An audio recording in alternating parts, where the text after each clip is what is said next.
আসসালামু আলাইকুম, আপনাদের সবাইকে হাফ মিনিট রেসিপির পক্ষ থেকে শুভেচ্ছা অভিনন্দন। আর এটা হচ্ছে বরিশালের আমড়া।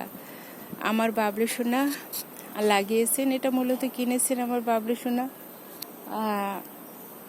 জাতীয় বৃক্ষ মেলা থেকে আম্মু কিনে দিয়েছেন। দেখুন এই যে ফুল, ছোট আমরা দেখা যায় যে ফুল আসছে, এই যে ছোট আমরা, তারপর তার চেয়ে আবার একটু বড় আমরা। এই আমড়া গাছের কাজ হচ্ছে সে 12 মাস আমড়া দিয়ে যাবে। এক সময় আমি আর বাবলু সোনা হসপিটালে ছিলাম। তো হসপিটালের অবস্থা তো আপনারা জানেন, ভালো হসপিটাল হোক আর খারাপ হসপিটাল হোক, অবশ্যই আমরা ছিলাম এভার কেয়ারে। তো তখন আমাদের ভীষণ ক্ষুধা পেয়েছিল। আসলে ক্ষুধার তো অনুভূতি তখন ছিল না, খুবই খারাপ অবস্থা ছিল। তারপর বললাম যে বাবলু, অত মাথা ঘুরে খারাপ লাগে, তাহলে আমাদের ব্যাগের ভিতরে আমরা আছে, আমরা নিয়ে গেছিলাম এই গাছের আমরা। তারপরে আমি আর বাবলু সোনা কাঁচা আমড়াগুলি খেয়েছি, একদম এই সাইজের আমড়াগুলো খোসা সহ খেয়েছি। সে কি স্বাদ, মটমট করে শব্দ হচ্ছে আর আমরা খাচ্ছি। ওয়েটিং রুমের সবাই আমাদের দিকে তাকিয়েছিল, কিন্তু আমাদের কোনো ফিল ছিল না যে কে তাকাইলো না। ওখানে তো অনেক আসলে ভিআইপি মানুষ আসে, তো যার কারণে আমরা আমাদের মতো খাচ্ছি। আর ওখানে তো কোনো খাবার নিয়ে যেতে দেয় না, যার কারণে ও 2-1 ফল টল নিয়ে গেলে সেটা খাওয়া যায়। তো এটা খাওয়ার পরে খুবই ভালো লাগছিল, আমাদের কিছুটা ক্লান্তি কমলো। কিন্তু বাসায় এসে আমি সুন্দর করে কেটে কুটে সাজিয়ে দিই। আমার বাবলু সোনা খায় না, আমিও খাই না, যার ফলে আমড়াগুলো থেকে যায়। আর বরিশালে বাজারে প্রচুর পরিমাণে আমড়া, আর একটু পর আমড়া গাছে এমন পরিমাণে আমড়া, এমন কোনো বাড়ি নাই যে এই বাড়িতে আমড়া নেই। আর ঢাকাতে যখন গাড়িতে থাকি তখন বলে খাবেন বরিশালের আমড়া। তো বরিশাল মূলত আমড়ার জন্য বিখ্যাত। আমরা যে বাবলুর এলাকায় থাকি, এই এলাকা অবশ্য আমড়ার জন্য বিখ্যাত না। এখানে কিসের জন্য বিখ্যাত? এটা হচ্ছে লটকনের জন্য বিখ্যাত এই এলাকা। প্রচুর পরিমাণে লটকন এখানে পাওয়া যায়।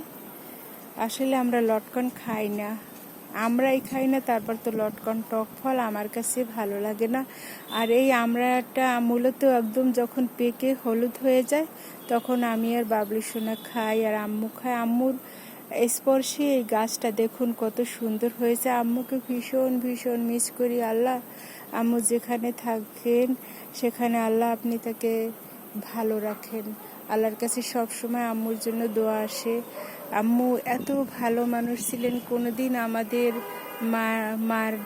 মারধর করেনি, কোনোদিন আমাদের একটা খারাপ ভাষা বলেনি।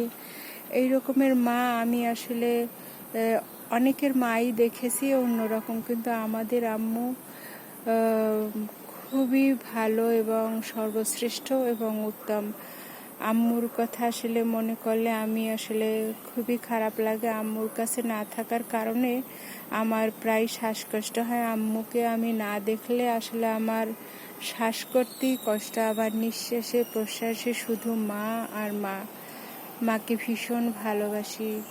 আল্লাহ মাকে আপনি শ্রেষ্ঠ এবং উত্তম প্রতিদান দিয়ে এতটা ভালোবেসেছেন আমাদের। আম্মু এত ভালো মানুষ ছিল যে আমি আসলে আম্মুর কথা বলে তো আসলে আম্মুর প্রশংসা করলে তো আর ফুরবে না। আম্মু এত ভালো এবং মহৎ প্রাণ এবং ভালো মানুষ ছিলেন, এবং বাবাও সর্বশ্রেষ্ঠ মানুষ ছিলেন। মা বাবা এরকমই হওয়া উচিত।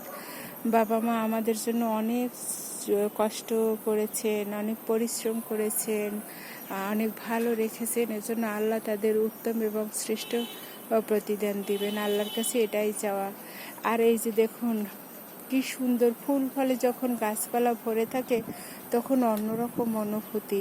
আর আমার বাবলু সোনা যখন রেসিডেন্সে আসে তখন গাছপালার এত যত্ন নেয় যে তার নিজের যত্ন নিতে ভুলে যায়, যার ফলে গাছপালাগুলো খাবার পেয়ে একদম কত সুন্দর হয়ে উঠছে, তরতর করে বড় হচ্ছে, ফুল দিচ্ছে, ফল দিচ্ছে। আর দেখেন কতটা সুন্দর দেখতে, ভীষণ ভালো লাগে। আমার বাবুর সঙ্গে যখন ছাদ বাগানে আসি, আমার আসলে আমি খুব শ্বাসকষ্টে ভুগছি, আমি জানি না আমার কোনো আসলে শ্বাসের রোগ নেই, কিছু নেই, কিন্তু কেন জানি আমার দমটা বন্ধ হয়ে আসে। আল্লাহ যদি চায় সুস্থ করে দিবেন, আল্লাহর কাছে এটাই চাওয়া। তো সবাই ভালো থাকবেন, সুস্থ থাকবেন। আল্লাহ হাফেজ।